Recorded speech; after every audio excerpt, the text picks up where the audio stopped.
की खेती करने से पहले ही जारी की जाती है, ताकि किसान को पता रहे कि हमें किस फसल को बोना है जिसपे हमें एमएसपी का फायदा अधिक मिले। अब जैसे खरीफ फसल की बात करें तो सामान्यतः इसको जून जुलाई में बोया जाता है और उसके बाद मतलब मई जून मान लो चाहे जून जुलाई मान लो और अक्टूबर के आसपास काट लिया जाता है। तो इसी को ध्यान में रखते हुए 19 जून 2024 को एमएसपी की पूरी प्राइस लिस्ट को जारी कर दिया गया, भारत सरकार के द्वारा जारी कर दिया गया। और इसी तरीके से जब रबी की फसल अक्टूबर के आसपास बोई जाती है तो फिर से उससे पहले रबी फसल की भी एमएसपी जारी की जाती है। तो इस बार जो अभी एमएसपी जारी की गई है ये खरीफ फसल की जारी की गई है।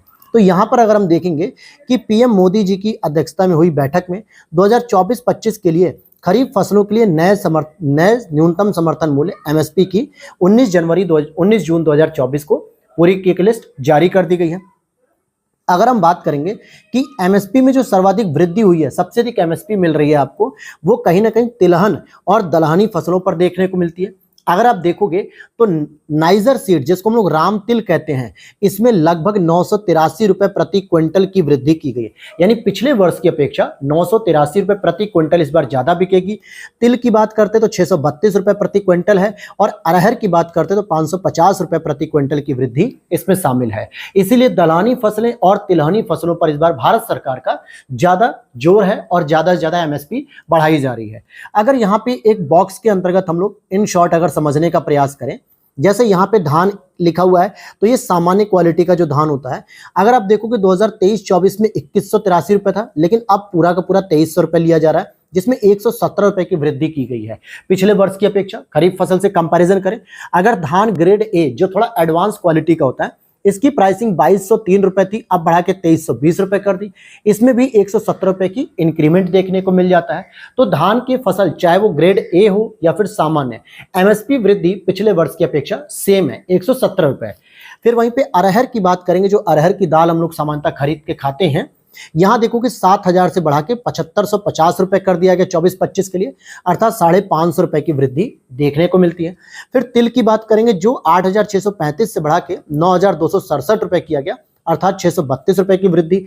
और राम तिल की बात करें तो 7734 से बढ़ा के 8717 किया गया, अर्थात 983 रुपए की इसकी वृद्धि देखने को मिलती है। तो अगर आपसे पूछा जाए कि टॉप 3 फसल कौन सी है, टॉप 3 फसल कौन सी है जिसमें सबसे अधिक इस बार एमएसपी का इंक्रीमेंट किया गया, तो सबसे पहले आपको राम तिल पर टिक करना है, जो कि 983 रुपए की वृद्धि हुई है इस वर्ष की अपेक्षा। फिर सेकंड नंबर पे आपको तिल पर करना है, जो 632 रुपए की वृद्धि देखने को मिलती है। और थर्ड नंबर पे आपको अरहर पे करना है, जो 550 रुपए की वृद्धि देखने को मिलती है। तो इस तरीके से आप देखोगे 3 महत्वपूर्ण ऐसी फसलें हैं जिन पर क्या किया गया, एमएसपी को बढ़ाया गया है। अब आप लोग ये मत सोचना कि सर गेहूं की फसल कहां गई, इसमें चने की फसल कहां गई, मटर की फसल कहां गई, तो ये सामान्यतः रबी फसलों का होता है एमएसपी। अगर जब एमएसपी ये जारी होगा ना तो लगभग सितंबर लास्ट में जारी होगा या अक्टूबर फर्स्ट वीक में। जो यूपी पीसीएस में तो नहीं पूछेगा, लेकिन आरओ एग्जाम्स में जरूर पूछेगा, क्योंकि आरओ एग्जाम दिसंबर में है और तब तक 2 महीने रहेंगे एमएसपी के बारे में इंफॉर्मेशन पेपर में प्रिंट होने के लिए। तो हम लोग वहां पे उसको डिस्कस कर लेंगे, खरीफ के साथ रबी को भी। तो बस इतना ही पहले पॉइंट में बताना था। दूसरे पॉइंट की ओर चलते हैं। कहा जा रहा है 2023-24 के दौरान देश में 44.43 अरब डॉलर के एफडीआई में सर्वाधिक योगदान सिंगापुर का है। जैसे हमारे यहाँ जो विभिन्न देशों के द्वारा जो है कि एफडीआई आती है, तो जो हमारे भारत में 2023-24 के दौरान जो एफडीआई आई है वो कितनी आई है, 44.43। और अगर देखें तो पिछले वर्ष की अपेक्षा ये कम आई है, क्योंकि 22-23 में लगभग 46 अरब डॉलर एफडीआई आई थी हमारे यहाँ, तो ये एफडीआई में तो कमी है। लेकिन इस एफडीआई में सबसे बड़ा योगदान सिंगापुर का है।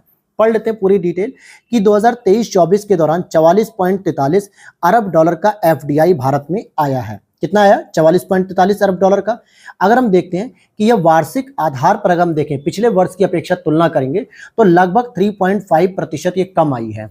और भारत को सिंगापुर से सबसे ज्यादा लगभग 11.7 अरब डॉलर का एफडीआई मिला है, और इसके बाद भी यह 22-23 की तुलना में 31.55 डॉलर मतलब प्रतिशत कम है। कैसे, देखो ओवरऑल की अगर हम बात करें, जो मैंने अभी आपको बताया कि 46 अरब डॉलर पिछली बार आई थी और इस बार 23-24 में 44 अरब डॉलर आ रही है, 44.43। तो ये कितना कम हो गया पिछले साल की अपेक्षा, 3.5%। अगर सिंगापुर की अकेले हम बात करें कि सिंगापुर ने 2022-23 में जितना भी दिया होगा और 23-24 में जो 11.7% दिया है, तो सिंगापुर ने भी अपनी एफडीआई में कमी की है। कितना? लगभग 31.55% कम दिया है पिछली बार की अपेक्षा।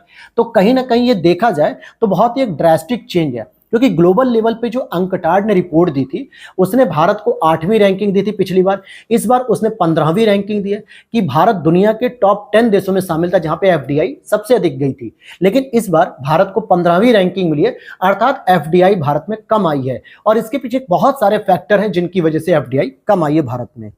अगर हम आंकड़ों के अनुसार देखें तो भारत में एफडीआई के मामले में मॉरिशस दूसरे नंबर पर आता है और अमेरिका 4.99 अरब डॉलर के साथ तीसरे नंबर पे। अर्थात भारत में जितनी एफडीआई आई है 44.43 अरब डॉलर, उसमें सबसे अधिक योगदान 11.7 अरब के साथ सिंगापुर, फिर दूसरे नंबर पे मॉरिशस और तीसरे नंबर पे 4.99 अरब डॉलर के साथ यूएसए हमारे थर्ड पार्टनर बन जाते हैं। अब देखते हैं हम कंटेनर पोर्ट प्रदर्शन सूचकांक की बात करें। कंटेनर पोर्ट प्रदर्शन सूचकांक 2023 की अगर हम बात करें तो 19 जून 2024 को, तो यहां पर देखेंगे कि 19 जून 2024 को कंटेनर पोर्ट प्रदर्शन सूचकांक 2023 सीपीपीआई के नवीनतम संस्करण में भारत के 9 बंदरगाहों को वैश्विक शीर्ष 100 बंदरगाहों में शामिल किया गया। यानी कंटेनर पोर्ट का मतलब होता है जो बंदरगाह पे जो कंटेनर को रखने की क्षमता होती है, जो लॉजिस्टिक क्षमता होती है, इन सभी के आधार पर परफॉर्मेंस इंडेक्स भी जारी की जाती है, जिसमें पूरे वर्ल्ड में जो 100 इंपॉर्टेंट या जो कि 100 सबसे टॉप मोस्ट परफॉर्मेंस वाले बंदरगाह होते हैं उनमें भारत के 9 इस बार शामिल किए गए। अगर आप देखो कि दुनिया में बहुत सारे देश ऐसे हैं जिनके पास अपना समुद्री क्षेत्र है, और समुद्री क्षेत्र है तो नो डाउट उनके अपने पास बंदरगाह भी होंगे, और ऐसी स्थिति में भी पूरी दुनिया से केवल 100 बंदरगाह लिए और भारत में भी 9 बंदरगाह शामिल हो गए। तो एक बहुत बड़ी अचीवमेंट है। देखा जाए तो लगभग 9% योगदान तो भारत का हो गया, तो बड़ी अचीवमेंट है ये।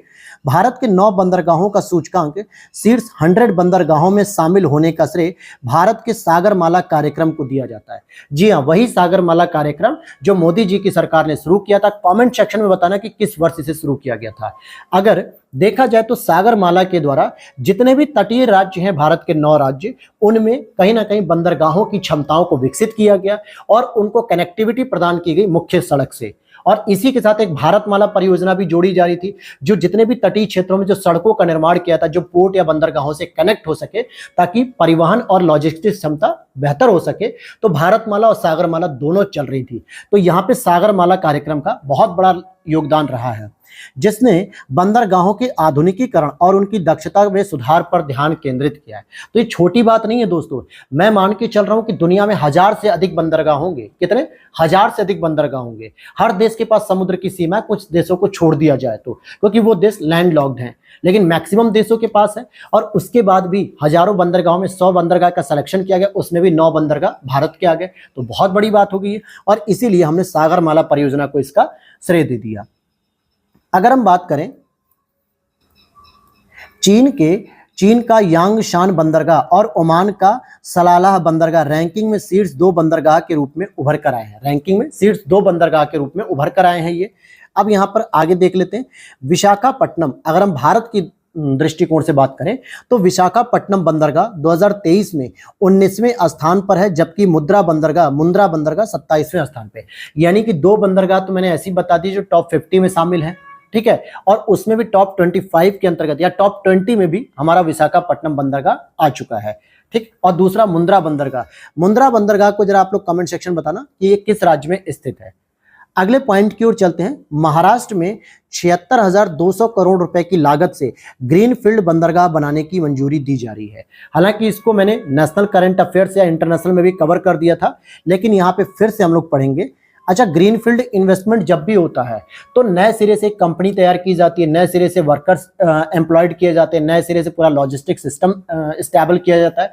तो बहुत सारी क्षमताएं जब विकसित करनी होती हैं तो डायरेक्टली इनडायरेक्टली लाखों लोगों को रोजगार मिल जाता है। और दूसरी होती है ब्राउनफील्ड इन्वेस्टमेंट, जिसमें क्या होता है पहले से कंपनी बनी बनाई होती है और उसमें बस आपने थोड़ा बहुत इन्वेस्टमेंट करके थोड़ा इंप्रूवमेंट किया, थोड़ा सुधार किया। कोई नए वर्कर्स की जरूरत नहीं पड़ी, कोई नए लॉजिस्टिक पोर्ट की जरूरत नहीं पड़ी, किसी नए वित्तीय सुविधाओं की जरूरत नहीं पड़ती है। तो यहाँ पे रोजगार की संभावना बहुत सीमित होती है। तो जब महाराष्ट्र में एक नया बंदरगाह बन रहा है जिसको ग्रीनफील्ड बंदरगाह, अर्थात नए लेवल पे पूरा का पूरा इन्वेस्टमेंट होगा, तो पढ़ लेते हैं इसको केंद्रीय मंत्रिमंडल ने बधावन नाम की जो जगह है महाराष्ट्र के अंतर्गत 76,200 करोड़ रुपए की लागत से सभी मौसम में अनुकूल ग्रीनफील्ड बंदरगाह विकसित करने का प्रस्ताव 19 जून 2024 को मंजूरी दी। सभी मौसम का मतलब चाहे वो सर्दियों का समय हो, चाहे बरसात ऋतु का समय हो, चाहे गर्मियों का समय हो, चाहे बसंत ऋतु हो, हर मौसम में ये पोर्ट कनेक्टिविटी हमें प्रदान करेगा। तो आगे और इसको देख लेते हैं। इस पोर्ट का निर्माण कौन कर रहा है? बधावन प्रोजेक्ट लिमिटेड करेगी। एक कंपनी है बधावन प्रोजेक्ट लिमिटेड कंपनी करेगी, जो जवाहरलाल नेहरू पोर्ट अथॉरिटी और महाराष्ट्र मैरीटाइम बोर्ड के संयुक्त उपक्रम के तौर पे करेगा।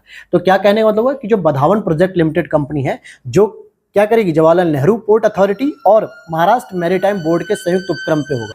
और अगर हम इसके हिस्सेदारी की बात करेंगे तो जो जवाहरलाल नेहरू पोर्ट है और आपका महाराष्ट्र मैरीटाइम बोर्ड, इनके पास लगभग 47% और 26% हिस्सेदारी रहेगी। ये इनके पास भी हिस्सेदारी रहेगी, बाकी हिस्सेदारी जो बचेगी वो बधावन प्रोजेक्ट लिमिटेड के पास रहेगी। तो इस तरीके से आप देखोगे कि नया पोर्ट खोला जा रहा है।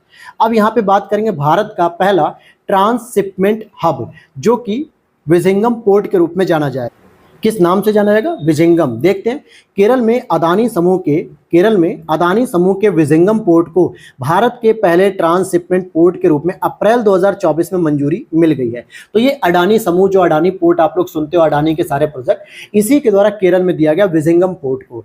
ट्रांसशिपमेंट बंदरगाह एक प्रकार का पारगमन बंदरगाह होता है, जहां पर एक जहाज से माल को उसके अंतरिम गंतव्य तक पहुंचाया जाता है। कहां तक? अंतिम जो गंतव्य होता है वहां तक पहुंचाने के लिए दूसरे जहाज में स्थानांतरित किया जाता है।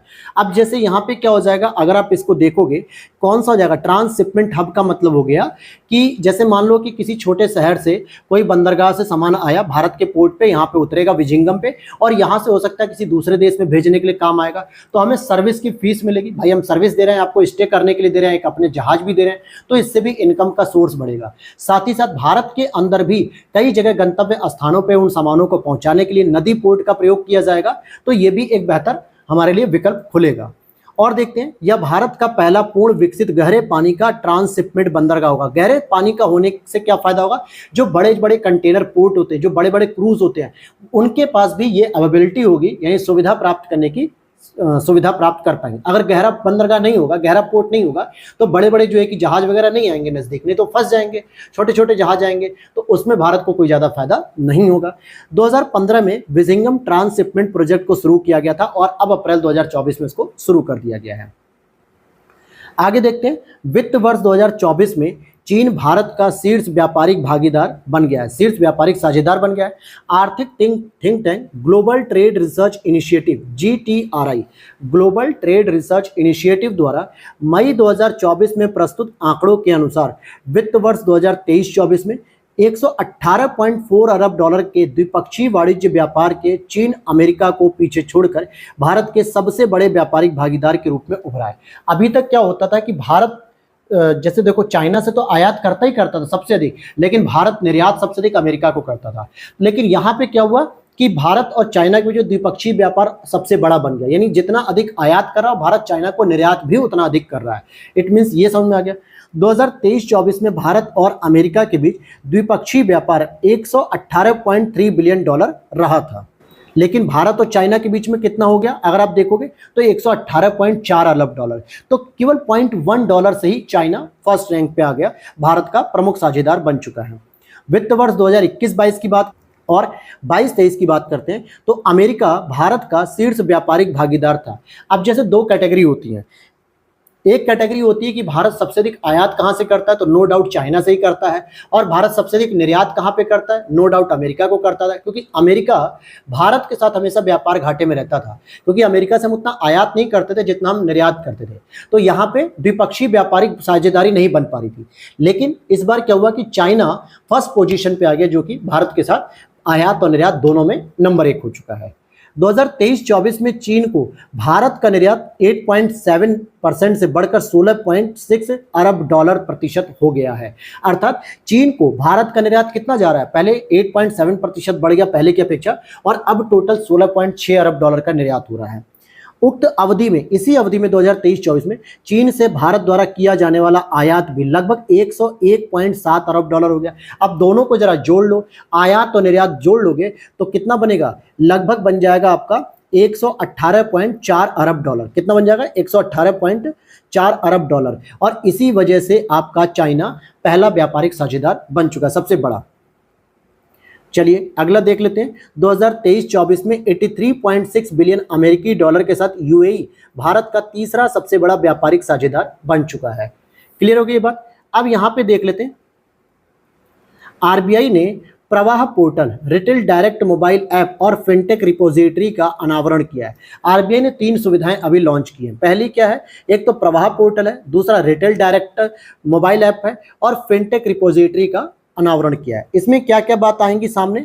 देखोगे यहाँ पे कि आरबीआई के गवर्नर शक्तिकांत दास ने 28 मई 2024 को रिजर्व बैंक के 3 प्रमुख पहलों का अनावरण किया है, जिसमें एक तो प्रवाह पोर्टल हो गया, दूसरा रिटेल डायरेक्ट मोबाइल ऐप हो गया और तीसरा फिनटेक रिपोजिटरी हो गया। तो ये तीनों को जो है कि अनावरित किया गया। तीनों के क्या क्या काम होंगे ये पढ़ लेते हैं। जैसे प्रवाह पोर्टल की बात करें तो किसी भी व्यक्ति या संस्था के लिए विभिन्न विनियामक अनुमोदनों के लिए सहज तरीके से ऑनलाइन आवेदन करना सुविधाजनक बनाया गया। अब जैसे मान लो कोई व्यक्ति या कोई इंस्टीट्यूट है या संस्था है, जब उसे अलग अलग रेगुलेटरीज अथॉरिटी से परमिशन लेनी होती है किसी नए प्रोजेक्ट को लॉन्च करने के लिए या किसी नए प्रोजेक्ट को शुरू करने के लिए, जो बैंकिंग या वित्तीय संबंधित होते हैं, बैंकिंग या वित्तीय संबंधित। इंडस्ट्रियल से रिलेटेड तो इसको चाहिए भी नहीं, इंडस्ट्रियल रिलेटेड आप गवर्नमेंट से ले लो अप्रूवल। लेकिन अगर बैंकिंग से रिलेटेड या वित्तीय फाइनेंस से रिलेटेड कोई बात है तो उसमें जो अलग अलग संस्थाओं के साथ, मतलब जो अलग अलग विनियामक जो रेगुलेटरीज बॉडीज होती हैं, उनसे इसे परमिशन लेने के लिए अलग अलग हमें ऑफिस में कागज नहीं भेजने होंगे। अब एक ही साथ आप बैठे बैठे ऑनलाइन ही सारे अप्रूवल्स ले लोगे, तो ये भी अच्छा पॉइंट है। रिटेल डायरेक्ट मोबाइल ऐप जो कि खुदरा निवेशकों को रिटेल डायरेक्ट प्लेटफॉर्म तक सहज और सुविधाजनक पहुंच प्रदान करेगा और सरकारी प्रतिभूतियों यानी कि गवर्नमेंट सिक्योरिटीज में लेन देन की सुविधा को सुविधाजनक बनाएगा। अर्थात जो खुदरा निवेशक होते हैं, जो इन्वेस्टमेंट करते हैं, रिटेल इन्वेस्टर, वो अब गवर्नमेंट सिक्योरिटीज तक भी इजिली इसका लेन देन कर पाएंगे। तीसरा है फिनटेक रिपोजिटरी, अर्थात भारतीय फिनटेक फर्मों के डेटा के समृद्ध भंडार की जानकारी भी इन सबको हो पाएगी। ठीक है, तो ये हो गया फिनटेक, मतलब फाइनेंशियल टेक्नोलॉजी से संबंधित जिसे हम कहते हैं। अब हम अगले पॉइंट को पढ़ेंगे। भारत दुनिया का तीसरा सबसे बड़ा घरेलू एयरलाइन बाजार हो गया है। घरेलू, डोमेस्टिक की बात कर रहा है, इंटरनेशनल की बात नहीं कर रहा है, लेकिन दुनिया का तीसरा सबसे बड़ा बाजार हो गया है। कैसे? जून 2024 में जारी किया गया एक OAG डाटा के अनुसार क्या होगा? ठीक है, घरेलू एयरलाइन बाजार के मामले में भारत की स्थिति अब 5वें से बढ़ घट के कितनी होगी? तीसरे पर आ गई। अर्थात भारत जो एविएशन मार्केट है, एयरलाइन मार्केट है, उसमें जो है कि तीसरे नंबर पे आ गया दुनिया में।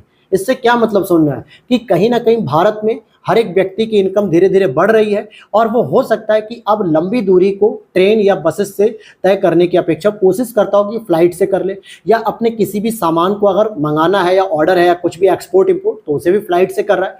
ये ध्यान देना, घरेलू एयरलाइन बाजार की बात करें, खुद जो आप देखोगे आसपास के लोगों को कि जो फ्लाइट टिकट करते हैं, कहीं ना कहीं वो पहले ट्रेन में चलते थे, बसेस में चलते थे, 3rd AC 2nd AC वगैरह करते थे, तो उनको लगता है कि यार पैसा ठीक ठाक है तो हम एयरलाइन का भी यूज कर सकते हैं। तो भाई जब इतनी बड़ी मार्केट बन रहा है तो जाहिर सी बात है कि भारत में लोग अब क्या कर रहे हैं? एयरलाइन सुविधा का प्रयोग कर रहे हैं। मैं खुद जो है कि कम से कम 7-8 बार जो है कि फ्लाइट की ट्रैवल कर चुका हूँ। इसका मतलब क्या हो? पहले मैं ट्रेन से जाता था, कम पैसे थे, अब जो है कि पर कैपिटा इनकम बढ़ी तो मैं फ्लाइट में उड़ गया। आगे देखते हैं, भारत ने ब्राजील और इंडोनेशिया को पीछे छोड़कर यह उपलब्धि हासिल कर ली है। भारत अप्रैल 2024 तक 15.6 मिलियन सीटों की एयरलाइन क्षमता के साथ तीसरा सबसे बड़ा बाजार बन गया। यानी भारत में जितने भी एयरपोर्ट हैं डोमेस्टिक स्तर पे, और जितनी भी एक एक एयरपोर्ट में सीटें हैं, जितनी भी व्यवस्था की गई है, नए नए एयरपोर्ट भी बनाए गए, नए नए हवाई जहाज भी बनाए गए, तो टोटल 15.6 मिलियन सीटों की एयरलाइन क्षमता के साथ तीसरा बड़ा बाजार बन गया। और भारत से आगे कौन कौन है? अमेरिका और चाइना। तो फर्स्ट नंबर पे अमेरिका, सेकंड पे चाइना, थर्ड पे भारत और फोर्थ नंबर पे आपका जापान आएगा। तो जापान को इसने पीछे करते हुए ये उपलब्धि हासिल कर ली है। अब आगे चलते हैं, एक और टॉपिक पढ़ते हैं। उस टॉपिक का नाम क्या है कि ग्लोबल यूनिकॉर्न इंडेक्स 2024, अर्थात कि ग्लोबल लेवल पे जो यूनिकॉर्न कंपनियां हैं उनकी रैंकिंग जारी की गई है। 9 अप्रैल 2024 को हुरून इंस्टीट्यूट द्वारा प्रकाशित ग्लोबल यूनिकॉर्न इंडेक्स 2024 की रिपोर्ट के अनुसार भारत का स्टार्टअप इकोसिस्टम धीमा हो रहा है धीरे धीरे। अच्छा, ये रिपोर्ट कौन जारी कर रहा है? हुरून इंस्टीट्यूट कर रहा है। इसने कहा कि 2017 के बाद पहली बार भारत में यूनिकॉर्न की संख्या में अब गिरावट आई है। मतलब 2017 के बाद से लगातार ग्रो कर रहा था हमारा स्टार्टअप कल्चर, लेकिन धीरे धीरे अब भारत में क्या हो रहा है, रॉ मटेरियल की कीमत बढ़ रही है, स्टार्टअप को स्टैब्लिश करने में पैसे ज्यादा लग रहे हैं, प्रॉफिट उतना नहीं हो रहा है, इसलिए बहुत सारे लोग अब स्टार्टअप को छोड़ रहे हैं। और इसी वजह से भारत में जो बड़े बड़े यूनिकॉर्न स्टार्टअप हैं वो भी कम होते जा रहे हैं।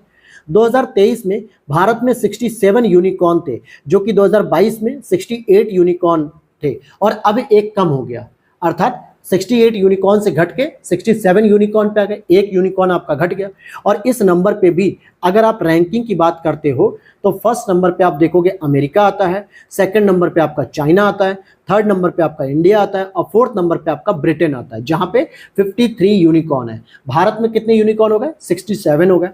703 यूनिकॉर्न के साथ अमेरिका शीर्ष पर है, जबकि 340 यूनिकॉर्न चाइना में है, और भारत में केवल 67 है। फोर्थ नंबर पर ब्रिटेन 53 यूनिकॉर्न है। अमेरिका के कैलिफोर्निया स्थित सैन फ्रांसिस्को खाड़ी क्षेत्र दुनिया की यूनिकॉर्न राजधानी के रूप में अपनी स्थिति बनाए रखी, अर्थात कि वर्ल्ड यूनिकॉर्न कैपिटल किसे कहा जाता है, सैन फ्रांसिस्को खाड़ी क्षेत्र, जहां पे सबसे अधिक जो है कि यूनिकॉर्न कंपनियां अपना काम कर रही हैं। आगे देखते हैं, जो एक कंपनी है फूड डिलीवरी प्लेटफॉर्म स्विगी और फैंटेसी स्पोर्ट्स केंद्रित जो है कि ड्रीम 11, जो दो प्लेटफॉर्म है, एक तो स्विगी जो कि आपको भोजन डिलीवर करता है, जैसे पहले स्विगी जोमेटो ये सब करते हैं ना, तो स्विगी हो गया। वहीं क्रिकेट के लिए जो कहते हैं ना कि अपनी टीम बनाओ, ड्रीम 11, ये भारत के सबसे मूल्यवान यूनिकॉर्न है, यानी इनके पास सबसे अधिक पैसा हो चुका है। इन दोनों को वैश्विक स्तर पे 83वां स्थान मिला, 83 नंबर पे इनको स्थान दिया गया है। तो ये आपने पॉइंट समझ लिया। अब चलते हैं पॉइंट नंबर 10 की बात करेंगे हम लोग। क्या है पॉइंट नंबर 10?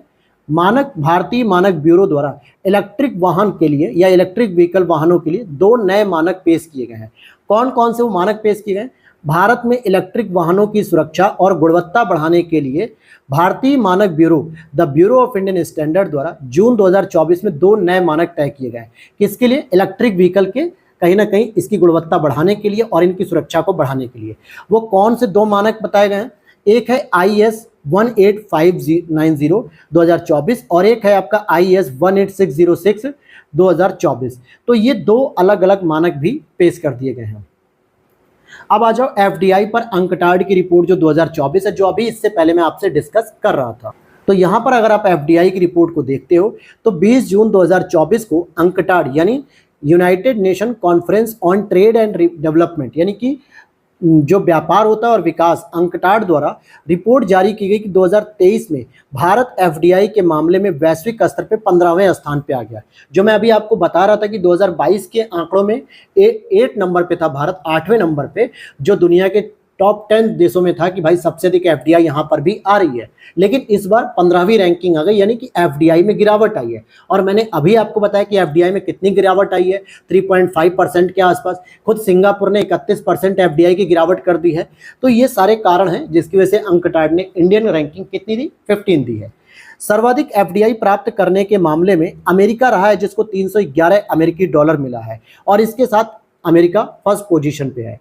अगर हम बात करते हैं भारत की, तो आप देखोगे भारत 2022 की तुलना में लगभग 43% की गिरावट के साथ मात्र 28 बिलियन डॉलर का FDI 2023 में प्राप्त कर सका है। और इंडिया रैंकिंग 2022 में 49 बिलियन डॉलर का प्रत्यक्ष विदेशी निवेश प्राप्त हुआ था। 2022 में भारत की रैंकिंग 8वीं थी।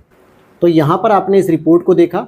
और अगर हम देखते हैं कि इंडिया की रैंकिंग कितनी हो गई, इस समय 2022 में 49 बिलियन डॉलर के साथ 8वीं रैंकिंग थी, लेकिन इस बार कितनी रैंकिंग मात्र हो गई है? केवल और केवल आप देखोगे 28 बिलियन डॉलर के साथ FDI की रैंकिंग जो है कि 2023 में कितनी प्राप्त हुई है? 15वीं रैंकिंग आई है। अब देखते हैं अगला पॉइंट है आपका 2023-24 में भारत के वस्तुगत निर्यात और आयात का आंकड़ा। यानी भारत में वस्तुगत, यहाँ पे सेवा को शामिल नहीं किया जा रहा, परंतु वस्तुओं का आयात और निर्यात कितना किया गया है। वित्तीय वर्ष 2023-24 में भारत के वस्तुगत निर्यातों व आयातों दोनों में ही वृद्धि कैसी हुई है? ऋणात्मक दर्ज हुई है, यानी कि निगेटिव तौर पे वृद्धि दर्ज हुई है। जैसे सेवाओं के क्षेत्र में निर्यातों में 4.39% की वृद्धि के चलते भारत का कुल निर्यात, वस्तुओं व सेवाओं का निर्यात जिसमें हम कहेंगे पूर्व वर्ष 2022-23 की अपेक्षा रिकॉर्ड स्तर से मामूली सा ही अधिक रहा 0.04%। अब यहाँ पे वस्तुगत का मतलब क्या हो गया, जिसमें वस्तु और सेवा दोनों ले रहा है ये बीओपी के अंतर्गत जो खाते होते हैं। तो कह रहा है कि वृद्धि तो हो रही है, लेकिन पिछले सालों की अपेक्षा आप देखोगे तो कम वृद्धि हो रही है।